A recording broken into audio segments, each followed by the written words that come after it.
Well, some chalets in Singapore are beefing up security with more patrols and new CCTVs after a spate of incidents involving large crowds of teenagers causing a ruckus. At least one ended in a fight that went viral online, with police getting involved. Holiday rental operators tell CNA that some parties are actually drinking events where youths sign up online or via social media. A simple gathering, such as a birthday party bash, is what most people would do at a chalet. Ms. Nur Nazri booked this unit in Changi just for that occasion. I chose this place because it's a large space, because I have family and friends, coming over, and it's pretty quiet as well, and the surrounding is really nice, the greeneries around us, and facilities is very good.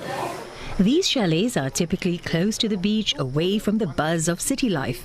Perfect for a romantic getaway or some peace and quiet. But this idyllic, somewhat isolated setting also draws a certain crowd trying to stay out of the prying eyes of the public. And sometimes things go wrong. Watch in this viral video how some teens throw punches in a brawl at this chalet weeks ago. Their faces are blurred out because many among them are minors. A 15-year-old female was injured, and 4 youths aged between 14 and 15 are assisting the police in investigations. The crowd was allegedly there for a booze party booked at this Changi chalet. The legal drinking age in Singapore is 18 years old.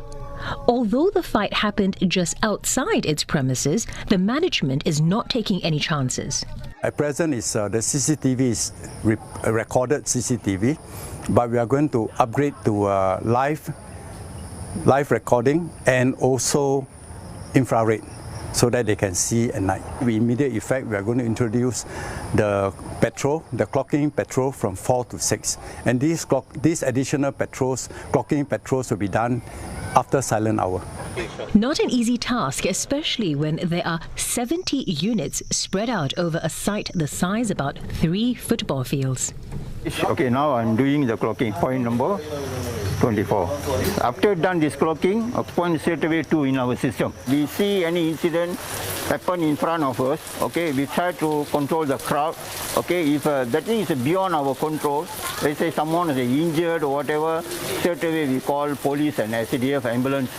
The management says it's had to deal with at least 3 illegal drinking events where teens pay a fee or buy a ticket to take part. So it's now raised the age limit for booking a unit from 18 to 21, and the form requires people to reveal their marital status. We were told such illicit gatherings are typically attended by young singles.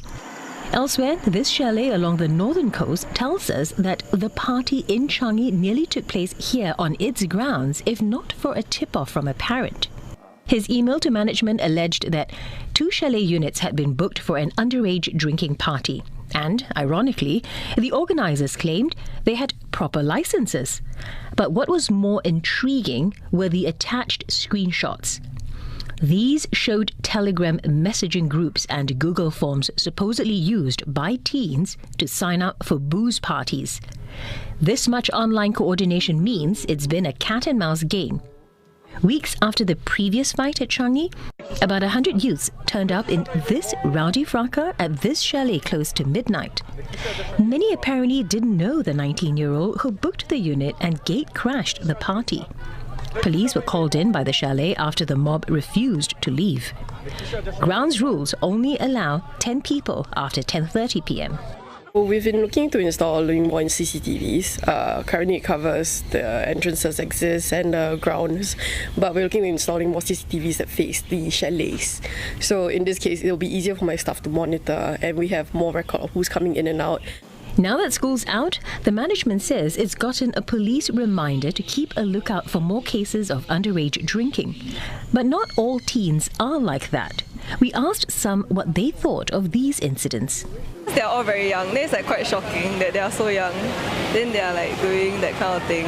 It brings questions whether the alcohol they provide is safe to drink, whether the food they provide isn't contaminated or expired. Getting yourself in trouble at such a young age as a minor, perhaps even getting a criminal record, I think that's a terrible thing, and it will affect your whole life. So yeah, it's good to stay away from these. Good for them, because a lawyer says, should a fight or anything illegal happen at these chalet parties, it's the organizers who will face the brunt of the law. When the heat really picks up on the party who made the booking, that's usually the first guy who gets caught. Because in order to book a chalet, you would have to be of age in the first place. So for the organizers themselves, they could be facing more penalties. Although there is no law penalizing teens who drink while underage, licensed sellers cannot sell alcohol to them. This includes drinking events. There must also be measures to handle rowdy crowds. And by providing alcohol to underage individuals, as well as not having proper safeguards, which they wouldn't be able to, they also are at risk of breaching the Children and Young Persons Act, where they're actually making contributions to the delinquency of a child or young person. Singapore does not allow alcohol to be sold after 10:30 p.m. No one should be drinking in public spaces like roads and parks after that time as well.